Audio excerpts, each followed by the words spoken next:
Me da mucho gusto poder saludarte nuevamente, Rogelio. Gracias por estar con nosotros. Rogelio Gómez Hermosillo, gracias, coordinador de Acción Ciudadana frente a la pobreza. Me da gusto tenerte nuevamente aquí en esta tu casa.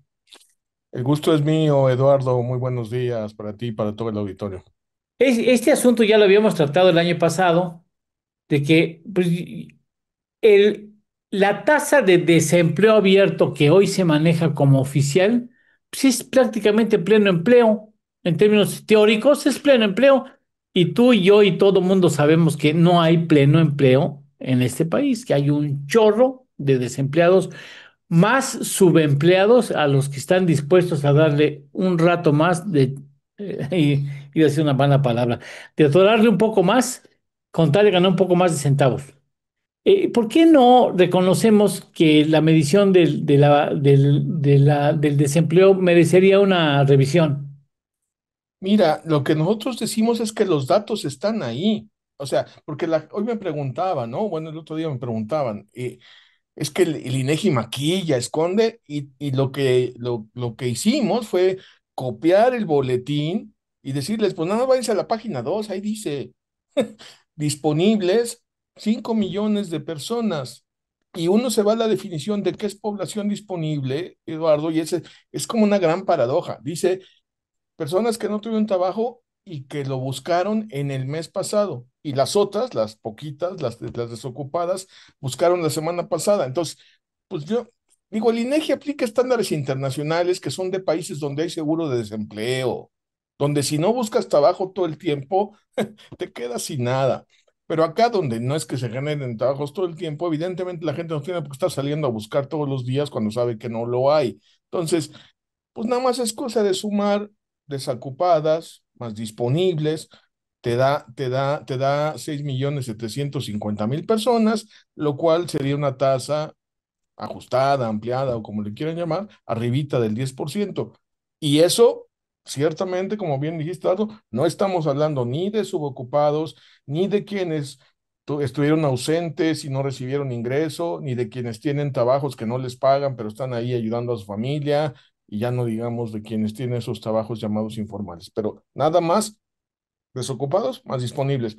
En el esquema están ahí juntitos, es cosa de sumarlos. Digo, yo entiendo que pero los institutos de estadística no les toca interpretar datos, eso sí hay que decirlo en descargo del INEGI. Le toca al ambiente del análisis y a ver, en México, para entender el desempleo, hay que sumar por lo menos, también se podría más, pero por lo menos esto más esto. Sí, bueno, estaría más sano, ¿no?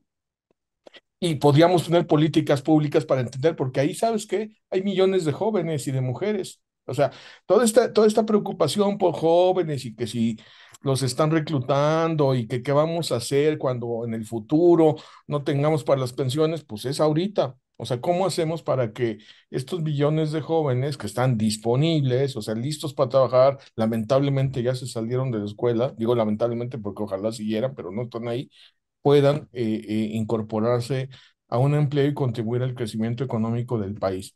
Porque esa idea de pleno empleo y de que las vacantes no se ocupan porque no hay gente y toda esa cosa es un mito, ¿eh? Sí, bueno, entonces, ¿qué tendremos que hacer, Rogelio? ¿Qué crees que tendremos que hacer?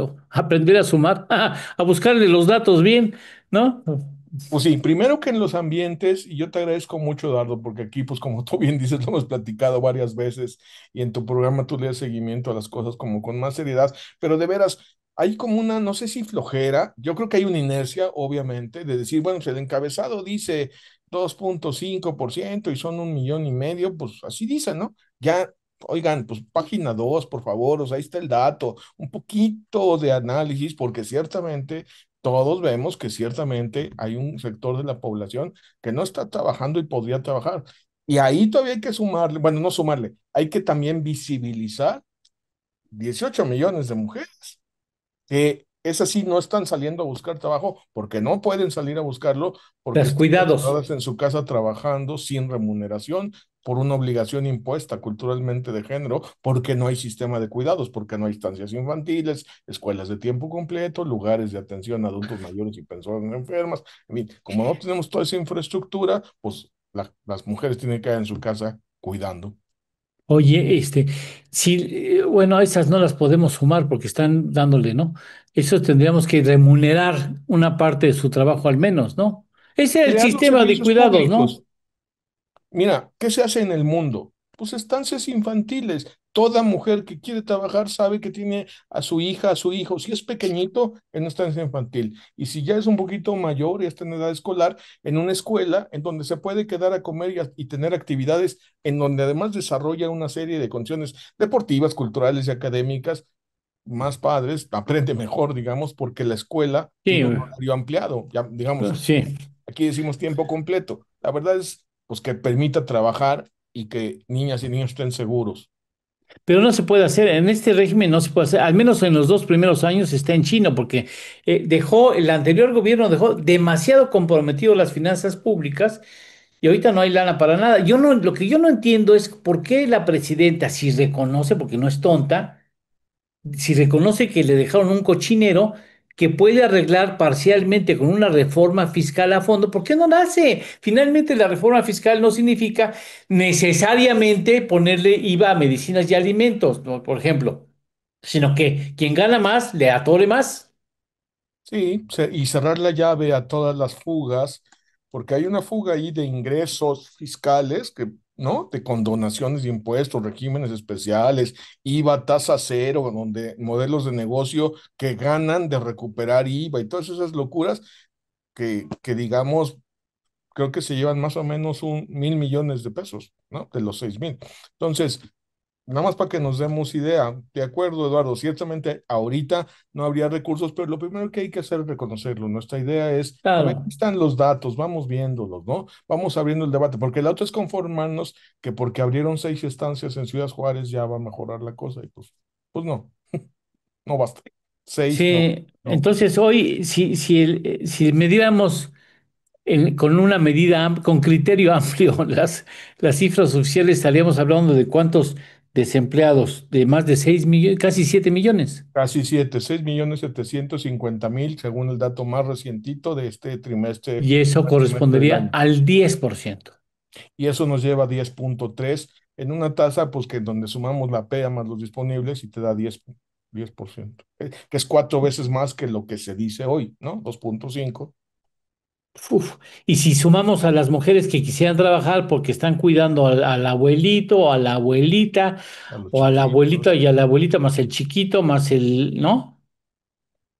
Esas son 18 millones, claro, no todas quieren y pueden trabajar, pero pues ¿cuántas te gustan? ¿El 10, el 20, el 30%? Muchas necesitan trabajar, están ahí, pues ahora sí que por una obligación impuesta, alguien tiene que hacerlo, pero no es que les sobre ingreso. Entonces, ahí hay un sector productivo, hay unos cálculos por ahí que ayudarían, o sea, que lo que gastes en crear los servicios de cuidado, estas estancias infantiles, escuelas de tiempo completo, lo recuperas rápido con el crecimiento de la economía, se vuelve inversión.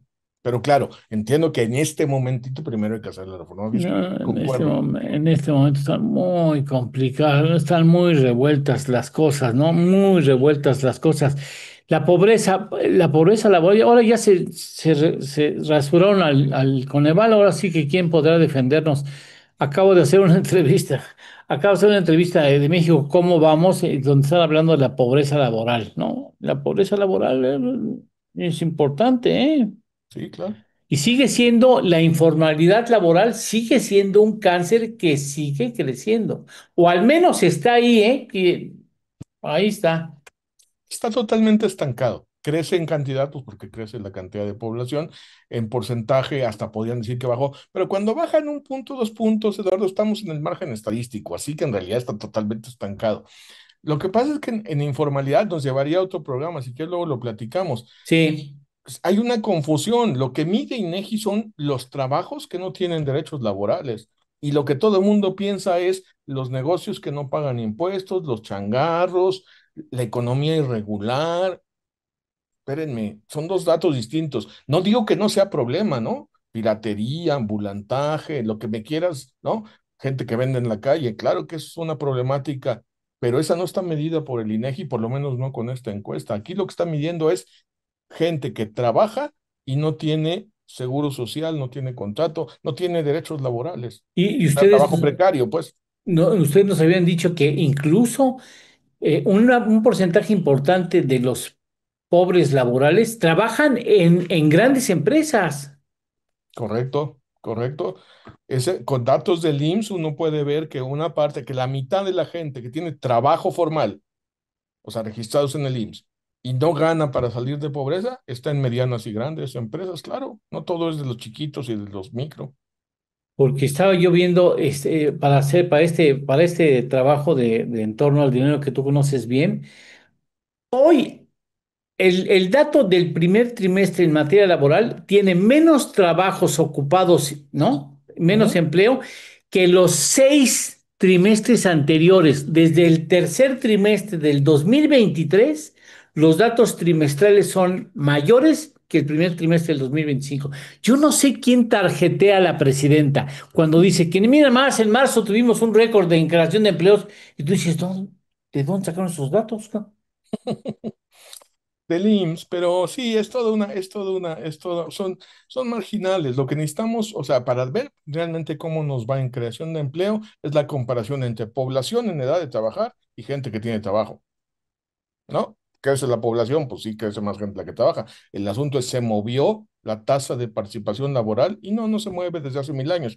Estamos en el lugar, no te voy a saber si memoria, pero estamos por el lugar setenta y tantos en una lista de 140 países por la baja tasa de participación laboral. O sea, Oye, ¿por qué no hacemos algo? A ver, Rogelio, tú que siempre eres tan generoso con nuestras calamidades y nuestras ocurrencias, ¿por qué no hacemos un programa de reflexión de entre media hora y una hora donde hablemos en serio sobre el asunto de la informalidad laboral?